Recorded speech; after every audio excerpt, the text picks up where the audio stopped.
반감없이 사람을 바꾸는 방법. 칭찬을 감사의 말로 시작하라. 내 친구가 켈빈 쿨리지 대통령의 초대를 받아 백악관을 방문한 적이 있다. 그가 대통령의 집무실에 들어섰을 때 대통령은 마침 여비서에게 이렇게 말하고 있었다. 옷이 아주 예쁘군. 아주 잘 어울려. 평소 무뚝뚝한 쿨리지 대통령의 뜻밖의 칭찬을 받은 여비서는 순간 당황하여 얼굴이 빨개졌다. 그러자 대통령은 이렇게 말했다. 너무 좋아하진 말게나 마음을 좀 풀어주려고 한 말이니까 앞으로는 글을 쓸 때 구두점에 좀 더 신경 써주면 고맙겠네. 그 수법은 좀 노골적이기는 하다. 하지만 심리적인 효과는 만점이다. 누구라도 먼저 칭찬을 들은 후에는 불쾌한 이야기를 조금 더 쉽게 받아들이기 때문이다. 이발사가 면도할 때도 거품을 먼저 바르지 않던가. 링컨이 쓴 가장 유명한 편지가 있다. 5명의 아들을 전쟁에서 잃은 빅스비 부인에게 보낸 애도의 편지다. 링컨이 쓴 두 번째로 유명한 편지를 여기에 소개하겠다. 링컨은 이 편지를 시간에 쫓겨 5분 만에 쓴 것으로 보인다. 이 편지가 1926년 경매로 나왔을 때 12,000달러에 팔렸다. 링컨이 50년 넘게 일해서 모은 돈보다 많았다. 남북전쟁이 한창이던 1863년 4월 16일에 링컨은 이 편지를 썼다. 18개월 동안 북군이 패배에 패배를 거듭하던 때였다. 사상자 수는 늘어나고 국민은 절망에 빠졌다. 탈영한 군인만 수천 명이었다. 공화당조차도 링컨에게 반기를 들어 퇴진을 요구하고 있었다. 당시 링컨은 이렇게 말했다. 우리는 파멸 직전에 있습니다. 신마저도 우리에게 등을 돌린 것 같습니다. 한 줄기 희망도 보이지 않습니다. 이처럼 슬픔과 혼란의 시기에 링컨은 이 편지를 썼다. 여기에 편지를 인용하는 이유는 링컨의 방법을 보여주기 위해서다. 이 편지는 나라의 운명이 장군 한 명에게 달린 상황에서 고집세고 다루기 힘든 장군을 바꾸기 위해 링컨이 어떻게 했는지 보여준다. 이 편지는 링컨이 대통령 재임 기간에 쓴 편지 중 가장 비판적인 내용을 담고 있다. 하지만 링컨이 장군의 심각한 잘못을 지적하기 전에 먼저 칭찬을 했다는 사실에 주목하라. 후커 장군은 분명히 심각한 잘못을 저질렀다. 하지만 링컨은 이를 직접적으로 말하지 않았다. 외교적인 수완을 발휘하여 이렇게 표현했다. 장군에게 만족스럽지 못한 점이 몇 가지 있습니다. 정말 재치 있고 사교적이지 않은가? 링컨이 후커 장군에게 보낸 편지를 보자. 나는 장군을 포토맥 전선의 지휘관으로 임명했습니다. 충분한 자격이 있다고 생각했기 때문입니다. 하지만 장군에게 만족스럽지 못한 점이 몇 가지 있다는 점을 말씀드리고 싶습니다. 나는 장군이 용감하고 훌륭한 군인임을 믿습니다. 나는 그런 군인을 좋아합니다. 장군이 정치와 군인의 본분을 구분할 줄 안다고 믿습니다. 그런 면에서 장군은 올바르게 처신하고 있습니다. 장군은 자신감이 있습니다. 군인이 갖추어야 할 필수 조건은 아닐 수도 있지만 분명히 소중한 자질이 있습니다. 장군은 야심이 있습니다. 야심이 적절한 범위라면 훌륭하고 멋진 일입니다. 하지만 장군이 번사이드 장군의 지휘를 받을 때 야심에 사로잡혀 명령을 위반하고 따르지 않았습니다. 그런 점에서 당신은 동료 장군과 국가의 잘못을 저질렀습니다. 장군이 군대나 국가에 독재자가 필요하다고 말했다는 걸 전해 들었습니다. 그런데도 나는 장군을 지휘관으로 임명했습니다. 내가 장군을 지휘관으로 임명한 건 장군이 그 말을 했기 때문이 아닙니다. 그런 말을 했음에도 임명했습니다. 성공한 장군만이 독재자라는 호칭을 쓸 수 있습니다. 내가 지금 장군에게 요구하는 것은 군사적인 성공입니다. 그렇다면 나는 장군이 독재자라도 감수하겠습니다. 앞으로도 정부는 최선을 다해 장군을 지원하겠습니다. 지금까지 그렇게 해왔고 다른 지휘관들에게도 마찬가지입니다. 걱정스러운 일이 하나 있습니다. 장군은 병사들 사이에서 지휘관을 불신하는 풍조가 일어나는데 일조했습니다. 그 결과가 장군에게 되돌아올까 두렵습니다. 나폴레옹이 다시 살아난다 해도 그런 분위기가 만연한 군대로는 좋은 성과를 기대할 수 없습니다. 그러니 앞으로 경거망동하지 않도록 주의하세요. 전심전력으로 전진하여 승리를 안겨주시기 바랍니다. 미움받지 않고 비판하는 방법. 간접적으로 지적하라. 어느 날 찰스 수왑이 자신이 제철 공장을 둘러보다가 우연히 담배를 피우고 있는 직원과 마주쳤다. 직원들 머리 위에는 금연 표지판이 붙어 있었다. 수왑이 표지판을 가리키며 이렇게 말했을까? 이거 안 보이나? 아니다. 수왑은 그러지 않았다. 그는 직원들에게 시가를 하나씩 나눠주면서 말했다. 이 시간은 밖에 나가서 태워주면 고맙겠네. 직원들은 규칙을 어겼다는 사실을 알고 있었다. 수왑은 이에 대해서는 한마디도 하지 않았다. 오히려 직원들에게 작은 선물을 주면서 인정받는다는 느낌을 주었다. 직원들은 수왑을 존경하게 되었다. 이런 사람을 누가 싫어하겠는가? 존 워너메이커도 이와 똑같은 방법을 썼다. 그는 필라델피아에 있는 백화점을 매일 둘러보았다. 한 번은 손님이 계산대 앞에서 직원을 기다리는 모습을 보았다. 손님에게 신경 쓰는 사람은 없었다.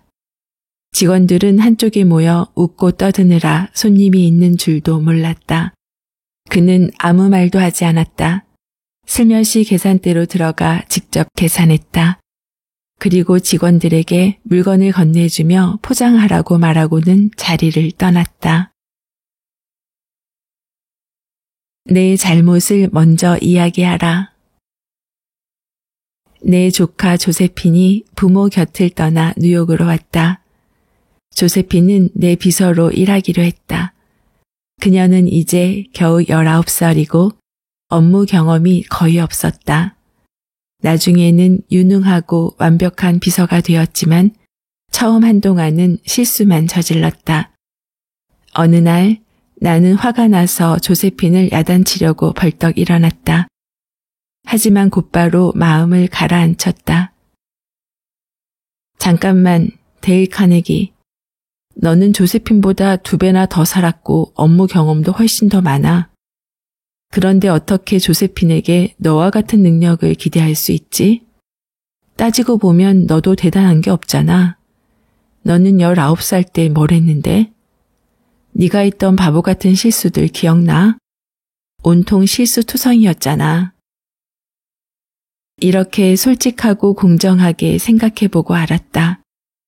조세핀은 내가 19살이었을 때보다 훨씬 잘한다는 걸 말이다. 조세핀에게 칭찬하는데 인색했다는 것도 깨달았다.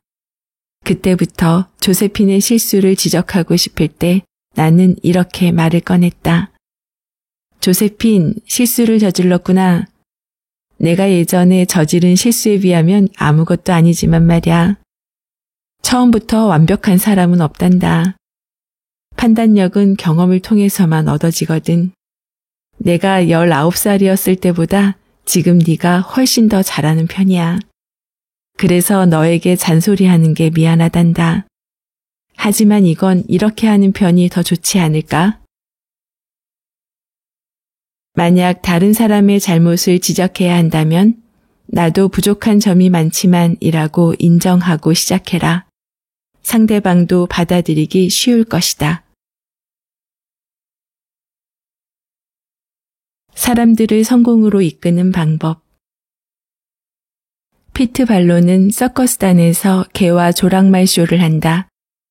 나는 피트가 개를 조련하는 모습을 지켜보는 걸 좋아했다.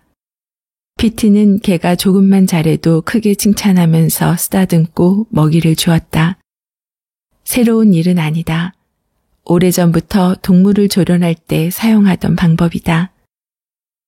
누구나 이 방법을 안다. 그런데 왜 대인 관계에는 활용하지 않을까? 왜 우리는 채찍 대신 당근을 사용하지 않을까? 왜 비난 대신 칭찬을 하지 않을까? 조금이라도 잘한다면 칭찬하도록 하자. 칭찬받은 사람은 더욱 분발하고 발전할 것이다. 싱싱교도소장 로스는 냉혹한 범죄자들도 작은 칭찬을 들으면 긍정적으로 변한다는 것을 발견했다. 내가 로스에게 받은 편지에는 이런 말이 적혀 있었다. 죄수들의 노력을 적절하게 칭찬하면 더 쉽게 협조를 얻습니다. 잘못을 비판하고 비난하는 것보다 훨씬 효과가 있습니다. 죄수들의 사회 적응에도 더 나은 결과를 가져옵니다. 내 삶을 뒤돌아보면 칭찬의 말이 내 삶을 크게 바꾸었던 때가 있다. 당신에게도 그런 경험이 있을 것이다. 역사에서도 칭찬이 기적 같은 마법을 일으킨 예가 많다. 칭찬이 바꾼 인생. 런던의 한 포목점에서 일하는 소년이 있었다. 소년은 새벽 5시에 일어나 가게를 청소하고 심부름을 하며 하루 14시간씩 고되게 일했다. 2년쯤 지나자 소년은 이 일이 너무 싫었다. 소년은 아침 식사도 거른 채 24km를 걸어 가정부로 일하는 어머니를 찾아갔다. 소년은 미친 듯이 울부짖으면서 어머니에게 간청했다. 그 가게에서 계속 일해야 한다면 차라리 죽어버리겠다고 호소했다. 그리고 모교 교장 선생님에게 장문의 애절한 편지를 썼다. 너무 비참해서 살고 싶지 않다는 내용이었다. 며칠 뒤 교장 선생님에게서 답장이 왔다. 자네처럼 두뇌가 명석한 사람은 그런 일에는 적합하지 않네. 지적인 일에 종사하는 게 좋아. 교장 선생님은 그에게 교사 자리를 마련해 주겠다고 약속했다. 이 칭찬은 소년의 미래를 바꾸었고 영국 문학사에 불멸의 유산을 남겼다. 소년은 100권이 넘는 책을 썼고 수많은 책이 베스트셀러가 되었다. 당신도 그의 이름을 들어보았을 것이다. 그는 바로 타임머신을 쓴 H.G. 웰스이다.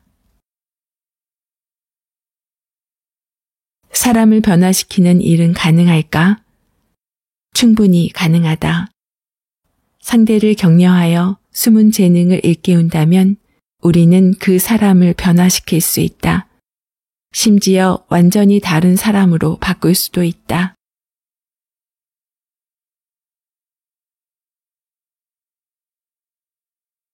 데일 카네기의 인간관계론의 내용 중 반감없이 사람을 바꾸는 9가지 방법 중 일부를 소개해드렸습니다.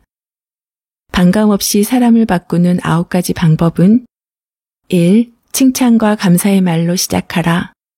2. 간접적으로 실수를 지적하라. 3.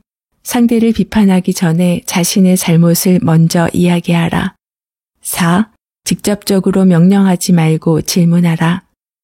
5. 상대방의 체면을 세워주어라. 6. 사소한 발전이라도 칭찬하고 발전할 때마다 칭찬하라. 진심으로 인정하고 칭찬을 아끼지 말라. 7. 상대방에게 좋은 평판을 주어라. 8. 격려하라. 고쳐주고 싶은 결점은 고치기 쉬운 것처럼 느끼게 하라. 상대방이 했으면 하는 일은 쉬운 일처럼 보이게 하라. 9. 내 제안을 상대방이 기꺼이 하게 만들어라. 또한 이 책으로 최대의 효과를 얻는 8가지 방법도 소개하고 있는데요. 들어보세요. 1. 대인관계 능력을 키우겠다는 절실한 욕망을 지녀라. 2. 각 장을 2번씩 읽고 다음 장으로 가라. 3. 책을 읽다가 가끔 멈춰서 각 장에서 제시한 원칙을 일상생활에 어떻게 적용할 수 있을지 자신에게 물어보라. 4. 중요한 원칙에 밑줄을 그어라. 5. 매달 이 책을 다시 읽어라. 6. 기회가 있을 때마다 이 책에서 배운 원칙을 적용하라. 이 책을 생활에서 만나는 문제를 해결하는 지침서로 삼아라. 7. 원칙을 어길 때마다 가족이나 친구에게 벌금을 내라. 배우는 과정을 즐거운 게임으로 만들어라. 8. 매주 당신이 얼마나 발전했는지 확인하라. 어떤 실수를 했고 어떻게 발전했고 어떤 교훈을 얻었는지 자신에게 물어보라. 데일 카네기는 1888년 미국 미주리주에서 가난한 농부의 아들로 태어났고 1912년 뉴욕 YMCA에서 성인을 대상으로 화술 강의를 하면서 인생의 전환점을 맞이했습니다. 카네기의 강의는 누구나 쉽게 배우고 실생활에 적용할 수 있어서 선풍적인 인기를 끌었습니다. 강의를 바탕으로 오랫동안 대인관계 사례를 수집하고 연구하여 집필한 책이 바로 인간관계론이고 이 책은 전 세계적으로 수천만 부나 판매되는 기록을 세웠다고 합니다. 글의 내용을 보면 모든 인간관계의 기본은 타인의 입장에서 먼저 생각하고 첫 마디는 칭찬과 미소로 대하는 마음가짐을 갖는 것이 무엇보다 중요함을 강조하고 있습니다. 즉, 상대방의 단점, 잘못, 실수 등을 지적이나 비방이 아닌 상대의 강점과 장점을 먼저 찾아내어 이야기하고 하고 싶은 말을 꺼내는 것이지요. 오늘 기억하고 싶은 문장은 칭찬과 감사의 말로 시작하라. 만약 다른 사람의 잘못을 지적해야 한다면 나도 부족한 점이 많지만 이라고 인정하고 시작해라. 상대방도 받아들이기 쉬울 것이다. 사람을 변화시키는 일은 가능하다. 상대를 격려하여 숨은 재능을 일깨운다면 우리는 그 사람을 변화시킬 수 있다. 심지어 완전히 다른 사람으로 바꿀 수도 있다. 작가와의 만남 그리고 다양한 이야기를 전하는 미소영입니다. 오늘도 24시간 행복하세요.